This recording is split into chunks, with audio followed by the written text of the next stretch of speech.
सोचिए अगर दुबई में बैठा कोई शख्स भारत के अंदर आतंकी नेटवर्क चला रहा हो, सोशल मीडिया के जरिए युवाओं को जोड़ रहा हो और देश में बड़े हमलों की साजिश रच रहा हो, तो ये सिर्फ एक खबर नहीं दोस्तों, बल्कि देश की सुरक्षा के लिए एक बहुत बड़ा खतरा है। नमस्कार, मैं हूं तमन्ना, आप देख रहे हैं द संकेत लाइव। आज हम बताएंगे दोस्तों उस खतरनाक आतंकी मॉड्यूल की पूरी कहानी, जिसका खुलासा Uttar Pradesh anti terrorism squad ने किया है और जिसके तार सीधे दुबई और पाकिस्तान से जुड़े हुए हैं। और सबसे पहले समझते हैं ये पूरा मामला क्या है दोस्तों।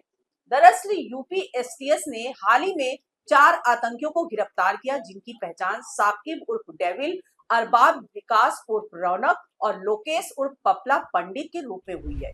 ये सभी लखनऊ रेलवे स्टेशन को उड़ाने की साजिश रच रहे थे दोस्तों और बड़ी जनहानि करने की योजना बना चुके थे, लेकिन समय रहते एटीएस को इसकी भनक लग गई और इन सभी को गिरफ्तार कर लिया गया।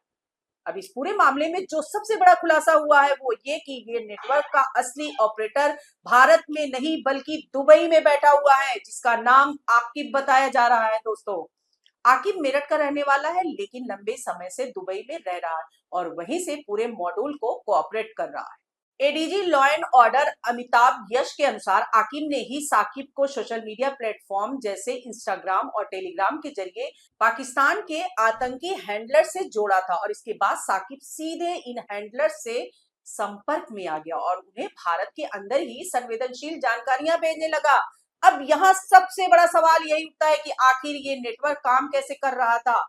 तो जांच में सामने आया है कि ये पूरा नेटवर्क सोशल मीडिया के जरिए ऑपरेट हो रहा था। जहां एक तरफ आकिब दुबई से निर्देश देता था, वहीं पाकिस्तान में बैठे हैंडलर्स टारगेट तय करते थे और भारत में मौजूद ये मॉड्यूल उन टारगेट की रेकी करता था और हमले की योजना बनाता था।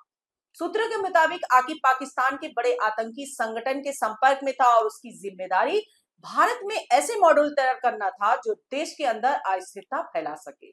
और इतना ही नहीं, आशंका ये भी जताई जा रही है कि आकिब ने सिर्फ एक नहीं बल्कि कई ऐसे मॉड्यूल तैयार किए थे जो लगभग अलग अलग शहरों में सक्रिय हो सकते हैं। अब जरा इस पूरे मामले का सबसे खतरनाक पहलू समझते हैं दोस्तों। सोशल मीडिया पर आकिब की कुछ तस्वीरें सामने आई हैं, जिनमें वह हथियारों के साथ नजर आ रहा है। यहाँ तक कि कुछ तस्वीरों में उनके पास AK-47 भी दिखाई दे रही है और इन्हीं तस्वीरों के आधार पर जांच एजेंसियों को शक हुआ और उन्होंने तफ्तीश शुरू की, जिसके बाद इस पूरे नेटवर्क का खुलासा, यानी एक सोशल मीडिया पोस्ट ने एक बड़े आतंकी मॉड्यूल का पर्दाफाश किया है। अब इस मामले में आगे क्या हो रहा है दोस्तों। गिरफ्तार आरोपियों को कोर्ट में पेश किया गया, जहां एटीएस ने उनकी कस्टडी रिमांड मांगी और कोर्ट ने 5 दिन की रिमांड मंजूर भी कर दी है। अब एटीएस की टीम इन आरोपियों से गहन पूछताछ कर रही है और कोशिश की जा रही है कि इस नेटवर्क से जुड़े हर व्यक्ति तक पहुंचा जा सके। पूछताछ में ये भी पता लगाया जाएगा कि किन किन जगहों पर हमले की योजना थी और कौन कौन लोग इस मॉड्यूल का हिस्सा है और क्या देश के अंदर और भी स्लीपर सेल एक्टिव हैं। अब सबसे बड़ा सवाल यही है कि आखिर हमारे देश में ऐसे नेटवर्क पनप कैसे रहे हैं। क्या सिर्फ बाहरी ताकतें इसके लिए जिम्मेदार हैं या फिर हमारे समाज में भी कहीं ना कहीं ऐसी कमजोरियां हैं जिनका फायदा उठाया जा रहा है। और सच्चाई ये है कि आज के डिजिटल युग में सोशल मीडिया एक बहुत बड़ा हथियार बन चुका है, जहां एक तरफ लोगों को जोड़ता है तो वहीं दूसरी तरफ इसका इस्तेमाल युवाओं को भटकाने और कट्टरपंथ की ओर ले जाने के लिए भी किया जा रहा है। खासकर उन युवाओं को जो आर्थिक या सामाजिक रूप से कमजोर हैं, उन्हें पैसों और विचारधारा के नाम पर इस तरह के नेटवर्क में शामिल किया जा रहा है। और यही वजह है कि हमें सिर्फ सुरक्षा एजेंसियों पर निर्भर नहीं रहना चाहिए, बल्कि समाज के स्तर पर भी जागरूकता बढ़ाने की जरूरत है। और आखिर में यही कहना चाहूंगी कि ये मामला सिर्फ एक आतंकी मॉड्यूल का नहीं, बल्कि एक बड़े खतरे का संकेत भी है दोस्तों, जो हमारे सामने धीरे धीरे उभर रहा है।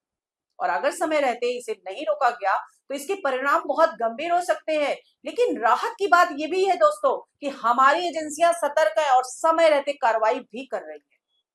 आप इस पूरे मामले को कैसे देखते हैं दोस्तों? क्या सोशल मीडिया आज सबसे बड़ा खतरा बन चुका है?